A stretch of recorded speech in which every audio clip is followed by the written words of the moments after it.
Hey everyone, Butley here. I'm with Patch today. We're playing Tactics Ogre. How you doing, Patch? Yeah, I'm great. Great. I love that That's I all. can zoom out here and look at this world map. I'm still impressed.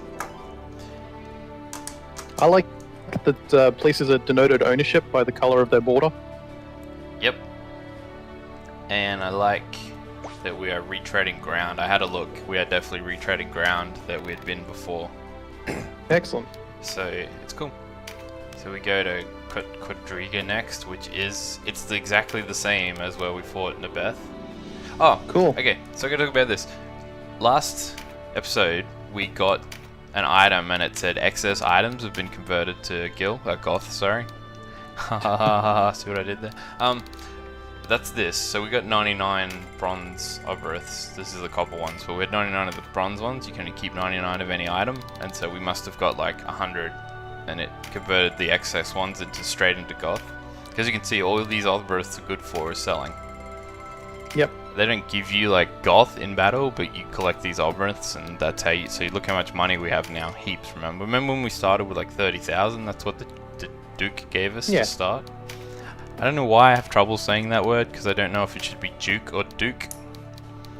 I think it's Duke. I'm confused. I don't know if my ancestry is Australian American or if it's English. So anyway, that's that. Oh, and I have one other thing. So, okay, first of all, this whole episode is going to be what I call the infantry shuffle. Unfortunately, this is an RPG, and every now and again we have to just stop playing the game and make sure everyone's got kit, make sure everyone's got abilities, try and build a bit of personality into the team and stuff like that. So if you're interested in sort of how I go about that, or what items are available at this point in the game, keep an eye out, keep a watch of it. We're not going to focus on that too much because, no one wants us to sit here and digress over whether the chainmail is better than a bronze helmet, or if you should get some plate gloves instead. That's not really interesting to anyone.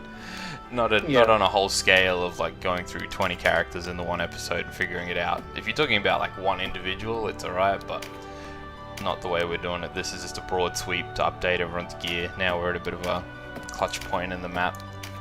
In terms of story, remember we met the Golden Knight Falkert, or Sir Falkert, and he said, can we go and save my friends? So that's what we're doing. I have to make one adjustment or correction to what I said last game, and this is going to make Patch so happy because he admitted it last episode. He asked me if they were pirates, and I said no, and I went and had a look. Oh my god. And there are buccaneers. Yes! I was like, hey, that's a pirate phrase, they're pirates. And the guide even said, yes, and this is spoilers, he said, yes, you can actually get a gun and a sword on your pirate. Two one-handed weapons, and make them like a traditional buccaneer. Get wrecked, Dan. Yep. Correct. Yep. So not all the pirates are going to be barbarians and stuff, like I said. So I had to correct that because, like you say, it is kind of cool that is a thing that exists. Also, we're going to blow all of our money here just because I didn't watch it and I ran out of money, and then I was like, oh, I should have probably kept an eye on how much I was spending. Whoopsie daisies. I don't think money's actually, I don't know, I kind of think it's a good place. It's tight enough that you can't always have all the best stuff. So like everything else, you have to plan where you put focus. Like you'll notice half our characters don't have rings, for example, even though they're a pretty good little accessory that give you boosts.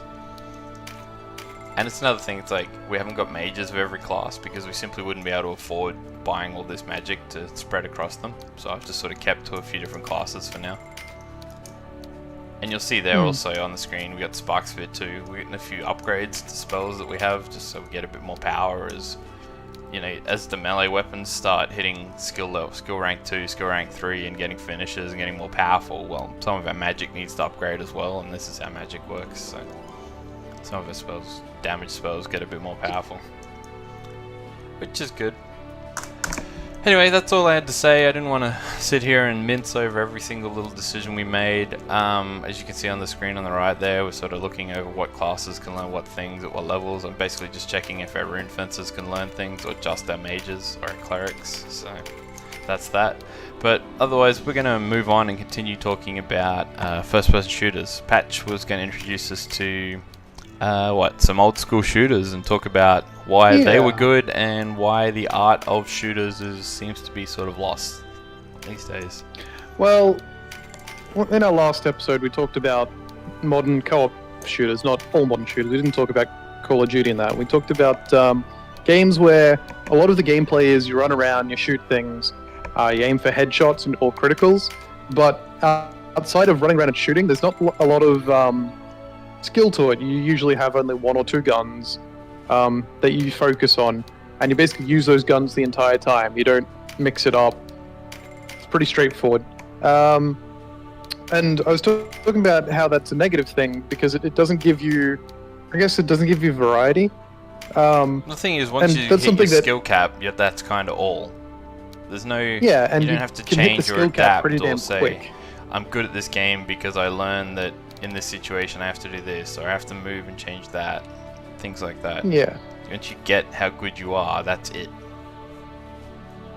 Yeah, so what I wanted to talk about was basically the old shooters. When I'm talking about old shooters, I am talking about, I don't know, it depends how far back you want to go, but you can go back as far as Doom, you can go back to Half-Life 2, you can go back to Halo. Even Halo I would consider definitely in this. Obviously Unreal and Quake, all these old games that were very iconic in their eras.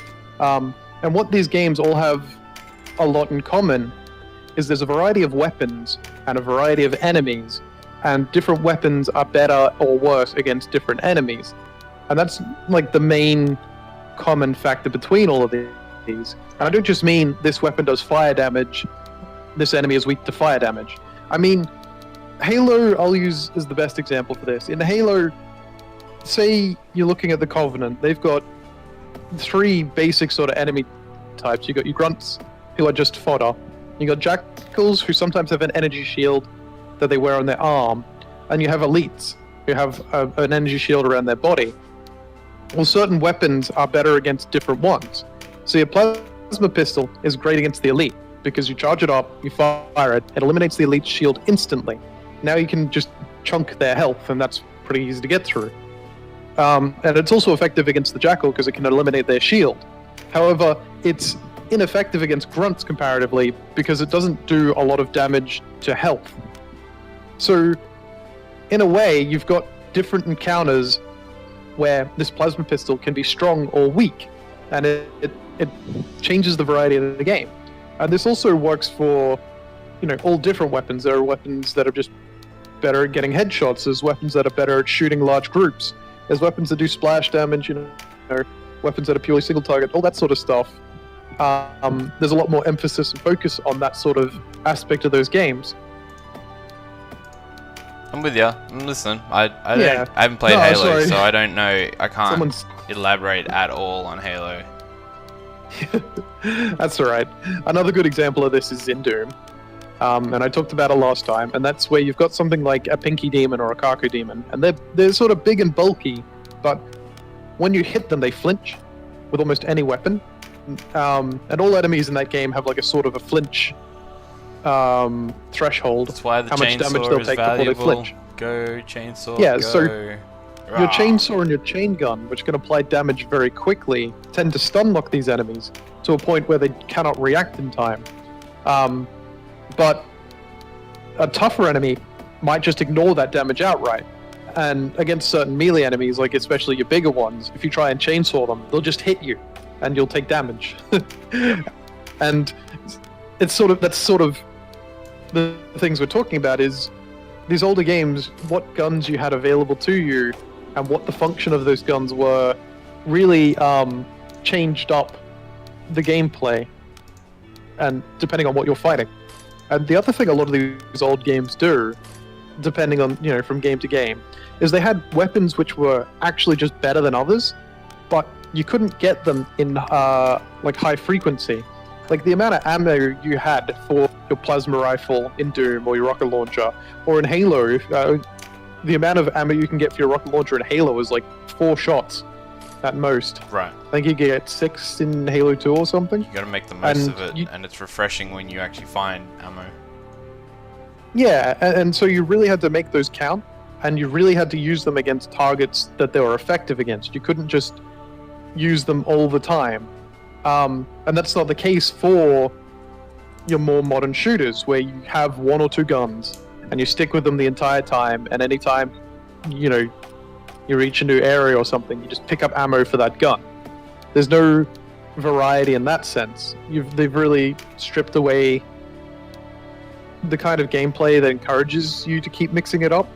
I know Left 4 Dead 2 tried to do this by limiting the ammo a gun had, but you typically just bounce from like best gun to best gun, and all the best guns in that game again were basically damage DPS guns, and all enemies died in a couple of hits except for specials, so there wasn't really variety in how you played there. The point is like just the short way long you range. defeated certain units was part of the variety in the weapons. It wasn't all headshots. Yeah. They made even to relate to like where you shoot people, you had to shoot units in different places in these type of games. Like you said, the body shots of the elites in Halo, I think you mentioned, things like that. And it's just these all sound like little like nitpicks, but every little change you make to how you defeat like every little unit or every little different unit, it changes how you play. It makes you adapt to how you play. So I think it's like that's the difference we're talking about. A lot of these sort of human v human shooters, or in something like Borderlands, you just shoot every unit sort of the same, you know, give or take a couple of bosses. You shoot every unit pretty much Aim the the same, weak spot. and that's it. I remember Fable 2, was it? You used to upgrade your bow, or did you have a gun in Fable 2? I can't remember. Yeah, you could get guns. And you used to actually like press a button, and it got you locked on, and then you could like press a direction and a button, and it would flick you to a headshot straight away. And that was that's a really good example of like they thought that was cool, and it kind of is. But then once you start doing it, you never ever stop. I played a whole game where I didn't use nothing but pistols because you could just headshot everything, and it didn't matter as long as you kept putting damage into pistols. Well, the problem was there, you could get a headshot. You could also target the body, the legs, the arms, but you could just get a headshot. There was no reason to target the body, the legs, or the arms. That's right, and that's Just the shoot 'em problem in the that head, we're does talking about, damage. right? Once you've got the skill Yeah. to pull off the headshot, you don't need to do anything else ever, and there's no reason to. Yeah. Enemies don't, there's enough variety to change. And I mean, this applies to so many games. Like, if you've ever played Half-Life 2 and you've gotten to the AR-2, it's the later fast-firing gun. It's like an assault rifle, and you get it, and you're like, wow, this gun's great. And you use it, and then suddenly you're out of ammo, and you're like, oh crap, what happened to all my ammo? I have to go back to using my weaker guns. That's because the AR-2, it's a great bread and butter sort of weapon, and you can get a lot of fun using it, but the amount of ammo available for it isn't excessive, it isn't free. You do have to sort of juggle it a little bit. Yep. And that's a great thing, because it means that you will occasionally have to fall back on older guns that might not be as effective, but have their own uses. And little things like that. Can we talk, if you're okay with this, can we spend 5 minutes on GoldenEye? I love GoldenEye. Yeah, Everyone loved GoldenEye. Uh-huh.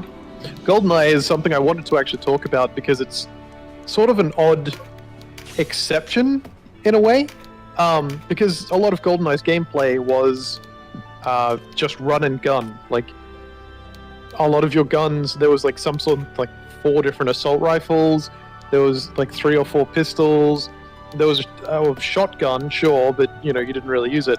And a lot of the time you could just spend an entire one map running around with the same gun. But that being said, it's still a really great game because it does a lot of other things. Well, in the missions, I mean, the multiplayer, the thing with GoldenEye, I mean, when we talk about it, the multiplayer was tacked on. They admitted that. That was something that was like, they built that in the test thing so that the developers could understand like what the game was like without playing the whole story. That was the only reason they included it, and then the devs were like, at the last minute, they're like, can you put this in the real game? But the story mission is what I'm talking about mostly. Like, so a good example, if anyone's played GoldenEye, you have like Surface, which is out in the snow. You have to go to several different shacks, and you can sort of like stealth it with your pistol, but the minute you like use a louder gun to kill a couple of enemies, it'll kill them quicker, and you don't have to worry about sort of hitting them in the head or anything. But then other units will join you, and some of them will have like camo gear and stuff like that. Game gets like, game gets a lot harder if you start going noisy. And the other thing is, like, some of it's a matter of skill.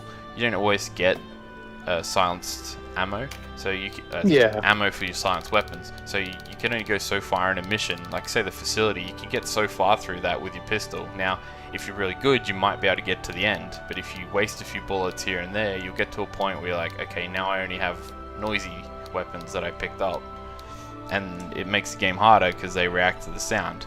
And that's the sort of thing we're talking about. You have to sort of play and change the conditions around you. You have to know when you can make noise and when you can't. You have to know when you need like to use your rockets or your grenades, and you have to like know when you should just be stealthing and using your pistols. The other good thing about GoldenEye, I'd say, is I don't want to say the stealth element was a huge part of it. It was just like a small piece, because even in the facility, you reach a certain point and a door opens up and 3 guys come out guns blazing. And it's at that point, like, there is no stealth from then on. But, you know, you can do certain parts of stealth. However, your starting pistol only ever has the ammo it has. You rarely ever get more ammo for it, which means as it goes longer, as a mission goes longer, you're less and less likely to be able to use that gun, and you will have to switch to something, you know, louder or whatever. Ah, definitely. And that does, you know, bring that in. The point is, again, like, you're changing to the game. You're doing different things based on how the mission's going. You don't know when those 3 guys are going to pop, like, theoretically. You don't know when those 3 guys are going to pop out, so are you stealthing to that point? Do you not care? Are you fighting? At that point, do you, like, I've been stealthing, do I try and keep stealthing, or do you just go, screw it, and then pull out your AK and then start killing everyone? Like, you know, and so you make these decisions, and that's the thing, is you're adapting to what's happening in the game, as opposed to just playing and taking your best gun and shooting everyone in the head. And worth mentioning, back then, I said there's like 3 or 4 rifles, 3 or 4 pistols, but those guns were still very distinct. That they all fired in very, like, they had a distinct noise, each of them. The difference between your starting PP7 and the DD4 Dovostoy, I can't remember what it was called. Like, the difference between those 2 guns was a very distinct noise. And same again with those guns and the Magnum and so on and so forth. And so each gun you could sort of pick up on based off the sound and the look, even when your enemies were using them. And it gave you sort of a, like, intrinsic knowledge of what's going on. And it's a word I've never used before. If someone's cracking a Magnum, you're like, you know that you got to dodge that, because that's half your life. One hit, even if they don't get a good shot on you. And that panic when you hear a rocket suddenly fire, although that only really happened in like 1 or 2 levels. And oh heck, even if you hear like the AKs come around the corner, and you're like, okay, now things are getting serious. I gotta gotta hide. As opposed to, say, the Clop, or the Clob, which was a bit of a spray gun that wasn't that good in the game. Not it's like your SMG. But you could dual wield them. But, I don't know, I guess, ultimately, the thing about GoldenEye is GoldenEye was a series of linear structured missions. And that was the final point I was hoping to make, but I don't know if we've got enough time to really cover it all. We're going to run for time, I'm afraid. We can talk about it next time. We have a good video. Maybe. It won't be, I don't know if it'll be a full topic, but it is the topic of level design, so... As you'll see, I'm just rearranging the party order again to line things up. I turned our new recruit, remember our recruitment, Gilbert, from the last one? I made him a ninja, because he's got knives. And you can dual wield knives, and ninjas are really got a lot of sort of... they got a lot of things that help you get around the map and protect yourself and things like that, so I'm hoping he can dual wield his knives and be like full offense. The fact that he has that knives turned into that range attack too, so he can sort of use that range thing without getting near if he's getting squashed. Gilbert the Ninja. Yep. He's got the most inconspicuous name, no one will believe it's him. Yeah. Well, I think that's about all. Next time we plow south to the coastline to try and free Falkert, Cirque Falkert's team. And I think we heard whispers of Festina there, who we've met before, so we might see her. And I think that's about all. Alright, Thanks a lot, everyone, and hopefully we'll catch you next time. catch you next time.